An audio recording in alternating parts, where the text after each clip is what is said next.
Hey guys, soul levelling की इस Hindi explanation video में हमारे चैनल एनिमे बागोतो में आपका स्वागत है। तो लास्ट वीडियो में हमने देखा कि कैसे सन जिनवू कितना पावरफुल हो चुका है, जिसने सिंगल हैंडेडली एक पावरफुल मेज यानी कि काल करके उसकी सेना को हराया है। और सिर्फ इतना ही नहीं, ये डंजन क्लियर करने से उसने जहाँ एक तो काफी सारी जान बचाई, यानी कि हंटर गिल्ड के मेंबर्स की उसे कुछ पावरफुल सबऑर्डिनेट्स भी मिले हैं जो कि उसकी आर्मी में अब जोड़ चुके हैं, यानी कि शैडो आर्मी के पार्ट बन चुके हैं। और स्टोरी में आगे बढ़ने से पहले नीचे लाल बटन दबा के चैनल सब्सक्राइब कर लें और स्टोरी में आगे बने रहें।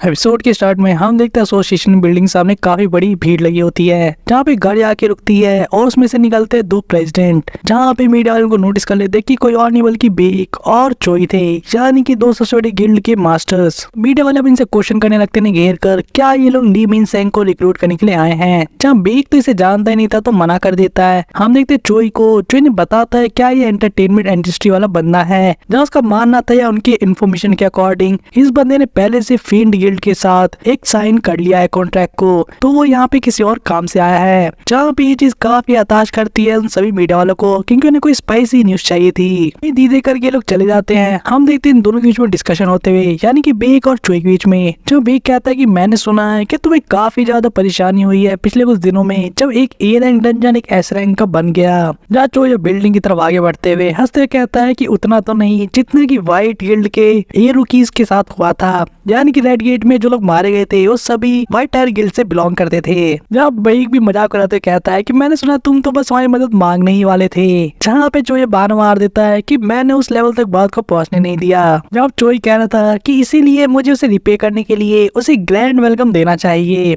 यानी कि सन जिनवू को। जहाँ पे बात बेक को पसंद नहीं आती और वो कहता है कि हमारे तो कैजुअलिटीज भी हुई थी, यानी हमारे कुछ बंदे मारे गए थे और इसलिए ऐसा हमें करना चाहिए। जब फाइल अब दोनों एक दूसरे लड़ने लगते हैं, जो कहते हैं क्या तुम वही सोचते जो मैं सोच रहा हूँ, यानी तुम सन जिनवू को रिक्रूट करने आओ क्या यहाँ पे। वहीं पे दोनों लड़ने में लगे थे। हम देखते तीसरे बंदे की एंट्री को, जो कि दूसरे गिल्ड का था और इन्हें हाई करता है। जिनसे पूछता है क्या तुम ली मिन सिंह को लेकर लड़ाई कर रहे हो क्या। और सुन के तब दोनों इरिटेट हो जाते हैं और साथ ही चिल्ला के बोलते हैं कि ली मिन सिंह को ली मिन हो, हमें कोई नहीं फर्क पड़ता क्योंकि उसमें इंटरेस्टेड नहीं है और अपना मुंह बंद रखो। ये सारी चीज चल रही थी। हम देखते दूर से सन जिनवू को खड़े होकर सजे देखते हुए, जो सोच रहा था कि आखिर इतनी भसड़ क्यों मची हुई यहाँ पर। वही अब सी शिफ्ट होता है और हम देखते सन जिनवू की सिस्टर क्लास में, जहाँ काफी सारे लड़के इंटरेस्टेड थी ली मिन सिंह के बारे में जानने के लिए, जो कि उसकी प्रेस कॉन्फ्रेंस को भी देख रहे थे, क्योंकि वो काफी फेमस स्टार जो था।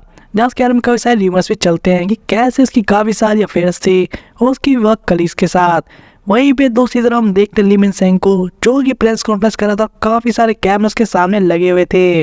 जहाँ ली मिन सिंह अपने आप को इंट्रोड्यूस करता और बताता कैसे उसकी पावर अवेकन हुई और वो भी अभी हंटर बनने वाला है और वहाँ पर आया अपना टेस्ट देने के लिए ताकि वो अपनी रैंक को पा सके। जहाँ बताता है कैसे उसने डिसाइड किया है कि अपनी इस पावर का यूज करके कुछ अच्छा काम करेगा और फाइनली उसने ऐसी सोच ली है कि चिंता करने से कुछ नहीं है, वो मिशंस को पूरा करे जो उसे दिया जाएगा, यानी कि एक हंटर बन के। और वो ये काम करेगा लीडरशिप में किसके, फिंड के गिल्ड मास्टर की, जिसके बारे में इंट्रोड्यूस किया जाता है, जिसको हमने थोड़ी देर पहले देखा था बेक से और चोई से बात करते हुए।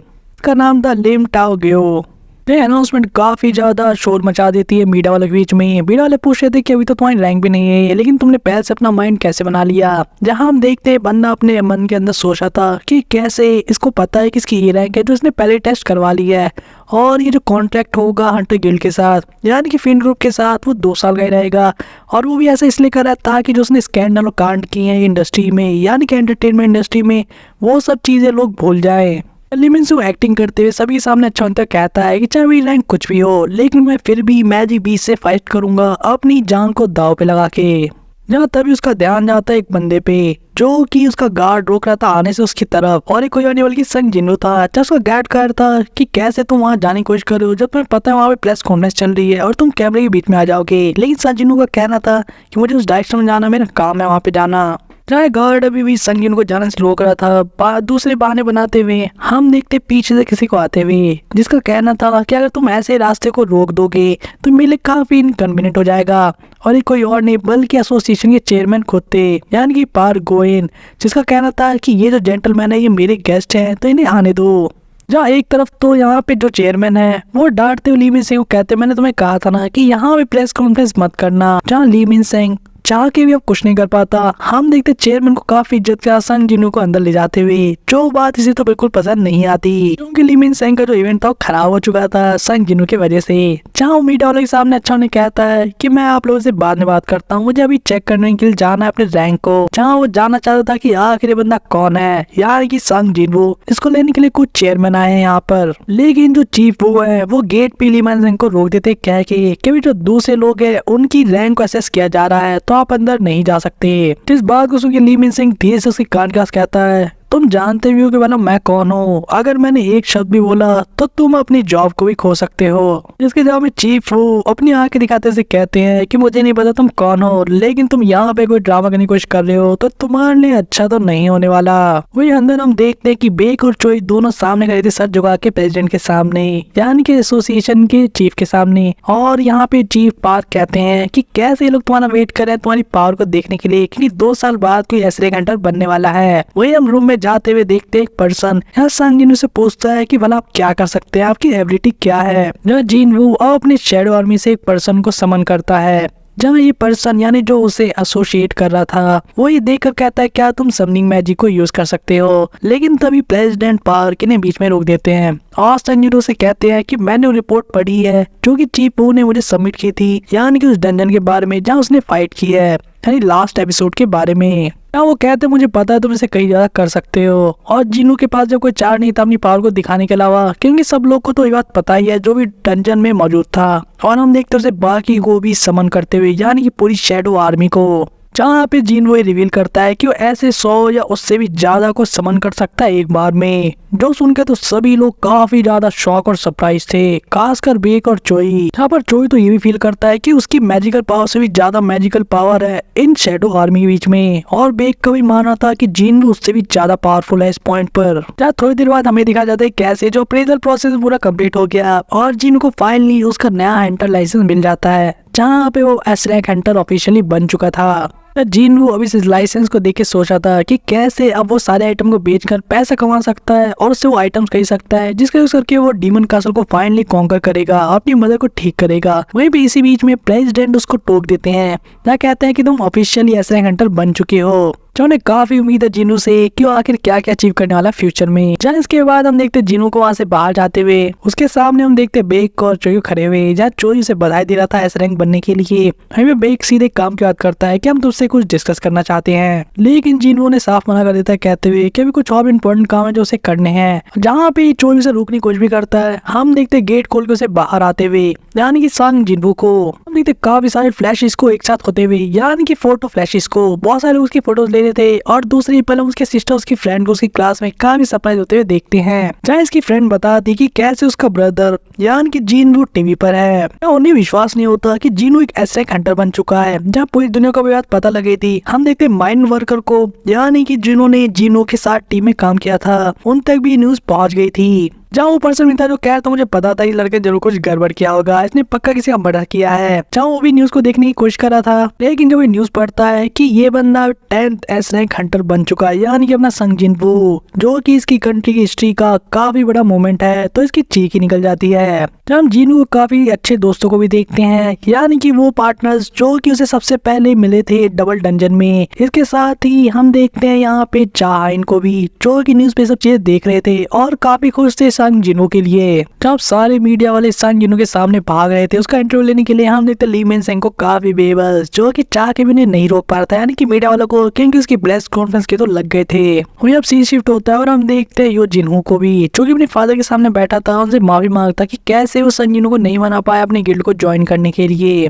जब फ्लैशबैक के बाद हमें पता लगती कैसे संग जिनहू का क्या रिस्पॉन्स था इस ऑफर के लिए, जहाँ जिनहू ने उसे कहा था कि कुछ ऐसा है जो उसे अकेले लड़ते हुए पूरा करना होगा और वो करना ही चाहता है क्योंकि वो रुक नहीं सकता काफी इंपॉर्टेंट रीजन की वजह से, और उस गोल को अचीव करने के लिए उसे स्ट्रॉन्ग बनते रहना होगा। लेकिन अगर किसी भी ऑर्गेनाइजेशन को ज्वाइन कर लेता है तो ऐसा करना उसके लिए पॉसिबल नहीं हो पाएगा, क्योंकि तब वो मिशन के अकॉर्डिंग ही चीजें कर सकता है, वो भी टीम में रहकर। जहाँ जीनू फाइनली को डिसाइड करता है, जीनू को बताता है, जहाँ हम प्रेजेंट में देखते हैं जीनू को अपने फादर के सामने बैठे हुए और वही बात को बताते हुए कि कैसे जीनू ने उसे फॉलो करने के लिए कहा है खुद को, यानी कि वो उसे अपना एक पार्टनर बनाना चाहता है अपनी टीम में। जहाँ उसके फादर सारी बातों सुनने के बाद कहते हैं तुम्हें पता है तुम कैसा साउंड कर रहे हो, तुम कितने सेल्फिश हो, क्योंकि तुम पहले जो तुम्हारे काम तुम्हारे भाई को दिया गया था तुमने उसे अपने लिए मांगा एक काफी ग्रैंड स्पीच देकर, और अब तुम बिना कोई रिजल्ट दिए ही सब कुछ छोड़ के जाना चाहते हो अपने फ्रेंड के साथ, यानी कि जिन्हों को ज्वाइन करना चाहते हो। क्या तुम्हें सही में लगता है कि सही चीज है करना? जहाँ पर जिन्हों को सारे पल याद आ रहे थे जो कि उसने जिन्हों के साथ मिलकर बिताए थे और सारी मेमोरीज बनाई थी,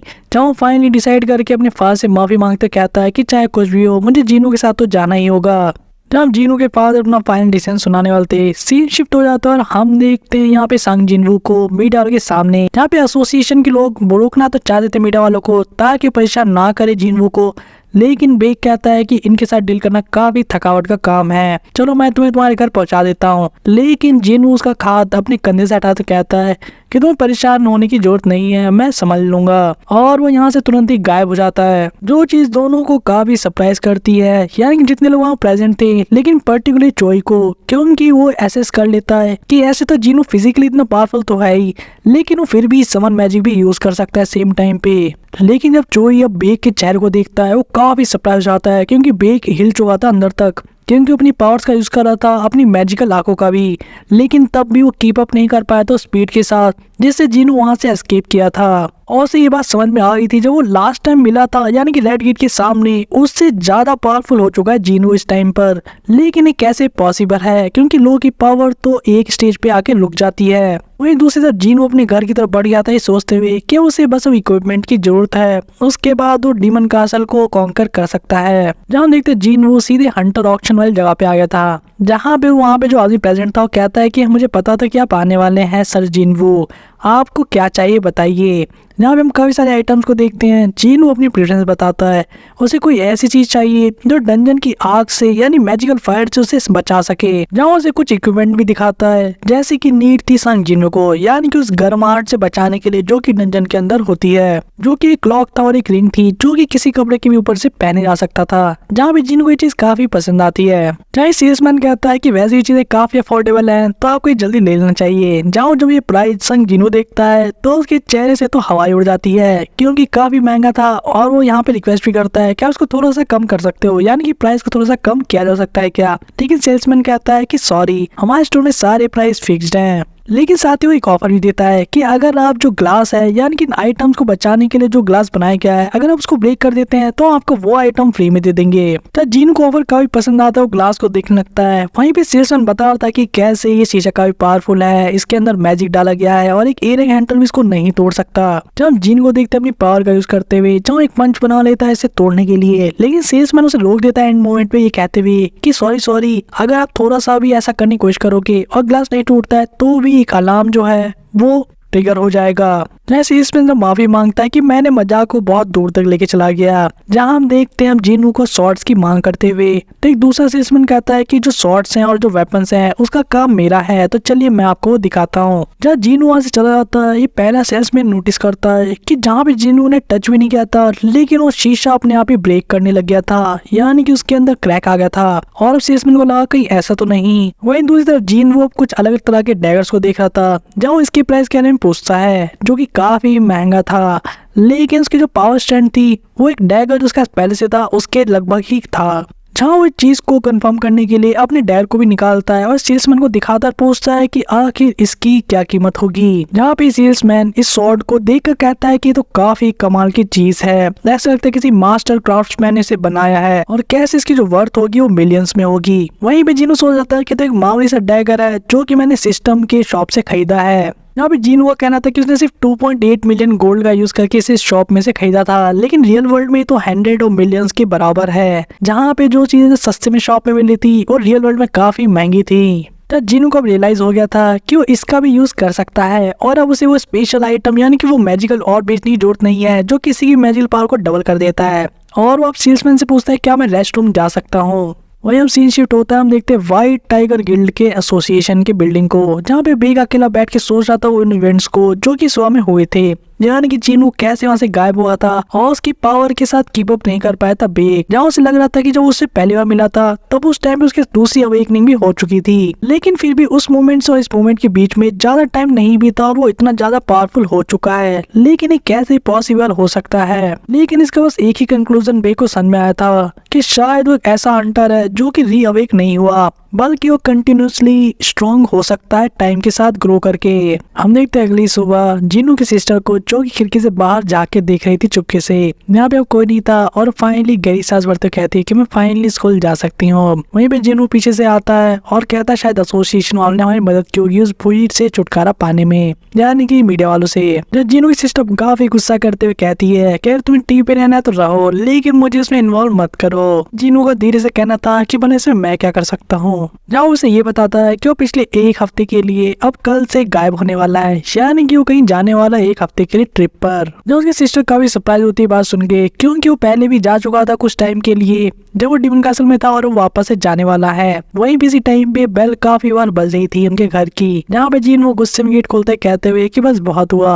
और हम देखते हैं हमें कोई और नहीं बल्कि यो जीनू था। जब जीनू गेट खोलते ही साथ ही कहता है कि यो जीन आपको रिपोर्टिंग कर रहा है सर। जहाँ पे संग जीनू की सिस्टर भी उसे नोटिस कर लेती है तो जीनू से इंट्रोड्यूस करते हुए बताता है कि कैसे उसका फ्रेंड है। जहाँ पे यो जीन अपने आप को इंट्रोड्यूस करते कहता है कि मैं तुम्हारे भाई का राइट हैंड मैन हूँ। जहाँ पे जीनू को बहाना मिल गया था और वो कहता है कि मैं इसी के साथ काम करने के लिए जाने वाला हूँ कल से, यानी कि एक हफ्ते के लिए। जब योजिन कुछ बोल पाता और काम खराब करता, जीन भी उसके कंधे काफी टाइट पकड़ते हुए कहता है कि हमें कल पे काम से जाना है ना। जहाँ उसे फाइनली एग्री करना पड़ता है, कहते हैं कि हाँ हमें जाना है, बहुत जरूरी है। जहाँ देखते थोड़ी देर बाद योजिन को और जीनू की सिस्टर को सोते हुए रात में जीनू अपने आर्मी को समन करता है। जहाँ पे हम देखते 3 हाई ऑक्स को आते हुए, जहाँ इन्हें देखिए सरप्राइज आता और कहता है कि जो कीबा था यानी कि काल गलगन उसके तो 4 गार्ड थे, लेकिन यहाँ पर 3 ही क्यों आए हैं। तब उसे उनमें से एक ऑक्स उंगली ऊपर करके याद दिलाता है कि कैसे जीनू ने फाइट से पहले एक हाई जनरल को ऊपर की तरफ फेंका था, जिसमें उसकी बॉडी भी डिस्ट्रॉय हुई थी और वो अराइज नहीं कर पाया था उसकी शेडो को। जब जीनू कहता कोई बात नहीं और जो हो गया सो हो गया, वो उनमें से एक हाई ऑक को कहता है कि तुम सही बहुत पावरफुल हो।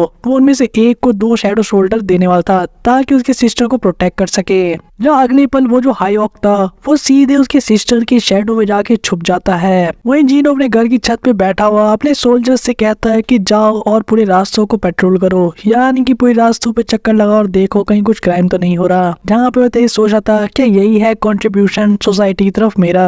वहीं दूसरी तरफ इस चांदनी रात में हम दूर समुद्र में किसी जीप को उड़ते हुए देखते हैं जो किसी एंड की तरह लग रहा था। वहीं सीन शिफ्ट होता है, मॉर्निंग में हम देखते एक वैन को ड्राइव करते हुए जिसको योजिन चला रहा था और वो जीनू को थैंक यू कर रहा था कि उसने उसके घर पे रहने दिया। लेकिन जीनू का कहना था कि अब हमें क्या करना चाहिए, तुम्हें से घर से भाग के नहीं आना चाहिए था। जब योजिन कहता चीजें ऐसी हुई तो क्या कर सकते हैं, लेकिन आप एक हफ्ते के लिए क्या करने वाले हो। जहाँ जीनू से बताता है कि एक तरीके की ट्रेनिंग होने वाली है, जहाँ हमें एक टावर के बारे में बताया जाता है। वहीं पे योजिन इस बात सुनने काफी सरप्राइज हो गया था, क्योंकि वैसे ही जीनू एस रैंक का हो चुका था, लेकिन वो अभी भी और भी स्ट्रॉन्ग बनना चाहता है। वहीं जीनू उसे थैंक्स करके वहाँ से निकल जाता है और हम देखते हैं केवल जीनू को वापस डीमन कासल में, जहाँ पे उसने वो इक्विपमेंट खरीद लिए थे, यानी कि वो क्लॉक और वो रिंग जिससे वो हीट से बच सके। जहाँ पर वो एक नोटिफिकेशन पॉपअप आता है, जहाँ हम देखते हैं कि उसको एक नई तरीके का टास्क मिला है, यानी कि मिशन जिसमें उसे डीमन मोनार्क बैरन को हराना, उसकी सोल को रिट्रीव करना है, जिसके बदले में उसे एक रून स्टोन मिलेगा जो काफी पावरफुल होगा। जब जीनू काफी एक्साइटेड था और वो टेलीपोर्ट कर जाता है सीधे 76 फ्लोर के ऊपर।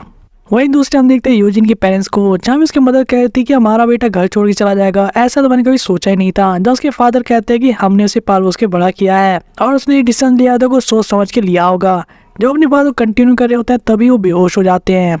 जहाँ हम देखते हैं उसकी मम्मी अब काफी परेशान थी, यानी कि यूजिन के पेरेंट्स। और इस मोमेंट पे हम देखते हैं यूजिन के फादर को कोलैप्स करके गिरते हुए। वहीं पे सीन वापस शिफ्ट हो जाता है, फोकस करता है यहाँ पे जीनू पे, जो कि डीमन कासल के अंदर था 76 फ्लोर पर। जहाँ हम देखते हैं जीनू के सामने काफी बड़ा मॉन्स्टर आ रहा होता है, तो वो समन करता है अपने सबसे नए सोल्जर को, यानी कि कीवा को या सकाई फैंग को, जिसको उसने काल गर्गन की बॉडी से एक्सट्रैक्ट किया था।